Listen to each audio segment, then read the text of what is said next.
हाय भैया, हम रिया recording studio Khagaria Bhadas से आज एक सरस्वती पूजा का वंदना सॉन्ग हम आपको सुनाएंगे। और सिंगर पवन बिहारी का जो कि बहुत ही अच्छा सॉन्ग आए हैं। और आप लोग इस सॉन्ग को सुने और लाइव वीडियो को देखें। अगर अच्छा लगे तो लाइक कमेंट्स और ज़्यादा से ज़्यादा शेयर करें। हम अभी पवन बिहारी का लाइव वीडियो दिखाएंगे और आप लोग को मेरे कन्हैया फिल्म्स चैनल को आप लोग जरूर सब्सक्राइब करें और ब्लैक आइकन बटन को जरूर दबाइए। और आप सब मेरे स्टूडियो में चाहते हैं ऑडियो वीडियो बनवाने के लिए तो आप भी अपना संपर्क कर सकते हैं।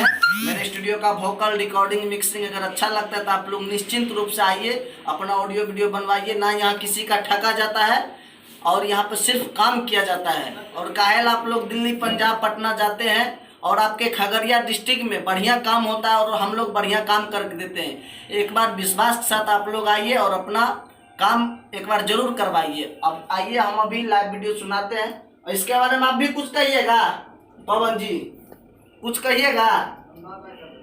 हाँ चलिए ठीक है, हम आते हैं अभी सुनाते हैं लाइव वीडियो।